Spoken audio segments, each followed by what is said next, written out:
Hello friends, I am C Vardhaman from institute. आज इस video में जितने भी सी इंटर वाले स्टूडेंट हैं जिनका कल लॉ का पेपर है, एक छोटी सी बात बताता हूँ। ध्यान से सुनना, लास्ट मिनट टिप है, बहुत काम की चीज़। पहली चीज़, अकाउंट्स का paper was an on an average paper था, ना इजी ना टफ। ठीक, अब बात आती है लॉ की। सर इस बार लॉ का पेपर कैसे आने के चांसेस है? देखो सर, मेरे को जैसा लग रहा है कि सर जिस बेसिस में इन्होंने अकाउंट्स दिया उसके हिसाब से मेरे को लग रहा है लॉ का पेपर ईजी आने वाला है। लेंदी तो रहेगा बट ईजी रहेगा। अच्छा, सबसे इंपॉर्टेंट क्या है पता है? अगर किसी स्टूडेंट का अभी तक प्रिपरेशन कंप्लीट नहीं हुआ है लॉ का, या बच गया, हड़बड़ाना नहीं, टेंशन नहीं लेना, आराम से काम को रिलैक्स रहो, बिंदास पेपर लिख के आना। देखो एक चीज़ समझो सर, लॉ के पेपर में क्या होता है, मेरे को जो लगता है थ्योरी के पेपर में ये चीज़ टैक्स में भी अप्लाई होती है, तो मैंने स्टूडेंट को देखा वो लॉ में भी ये गलतियाँ होती है। होता है क्या है, थ्योरी के पेपर में अपन जितना हड़बड़ाते हैं ना, मतलब जितना डरते हैं, जितना मतलब एनजाइटी, प्रेशर, टेंशन वगैरह लेते हैं, उतनी चीज़ें ना वहाँ जाके बिगाड़ देते हैं। और प्रैक्टिकल पेपर में ये चीज़ अप्लाई नहीं होती है, क्योंकि प्रैक्टिकल में क्या होता है, सॉल्विंग वाला पार्ट होता है। तो लॉ के पेपर में ये चीज़ आपको ध्यान रखनी है कि हड़बड़ाना नहीं है, काम को रिलैक्स रहना है। एक आध क्वेश्चन नहीं बना कोई बात नहीं सर, हर क्वेश्चन आपसे बने वहाँ ज़रूरी भी नहीं है।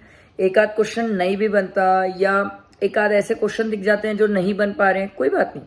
15 मिनट सही तरीके से मैनेज करना, दैट इज़ वेरी इंपॉर्टेंट। सही तरीके से मैनेज करना, शुरू के 3-4 अच्छे क्वेश्चन पिकअप कर लेना। ये मैंने इंस्टीट्यूट बोलती है 3-4 क्वेश्चन अच्छे पिकअप करो, उसको बनाओ।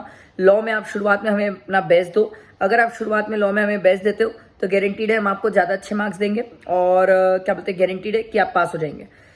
मेरे हिसाब से 2-3 चीज़ें कर लेना। एक तो ना क्या बोलते हैं, जो भी सेक्शन वगैरह लिखो या कुछ इंपॉर्टेंट लिखो ना, उसको अंडरलाइन कर लेना या बॉक्स में डाल देना। उससे क्या होता है, एग्जामिनर का फोकस जाता है, थ्योरी में बहुत काम आता है, बहुत अच्छे मार्क्स मिलते हैं, बेहद चांसेस है कि आपको अच्छे मार्क्स मिलेंगे। और बिलीव मी, खुद पे ट्रस्ट रखो, बहुत अच्छा आपने पढ़ा है, नहीं भी पढ़ा है तो भी फेंक के आ जाना लॉ को, कुछ ना कुछ तो लिख के आना, छोड़ना मत लॉ का पेपर। ठीक है, सबको all the best.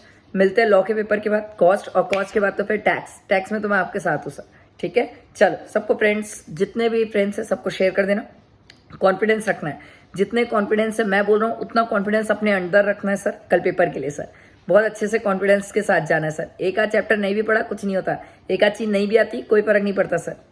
Self confidence बहुत इंपॉर्टेंट है, मतलब खुद पे भरोसा होना चाहिए कि जितना पढ़ाऊँ उतने में तो सब कुछ कर लूँगा। ठीक है, all the best once again.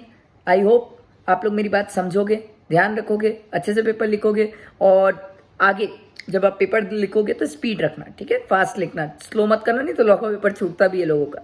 ठीक है, चलो वंस अगेन सबको all the best, bye bye, take care. मिलते हैं कल लॉ पेपर के बाद। ठीक है, चलो बाय बाय।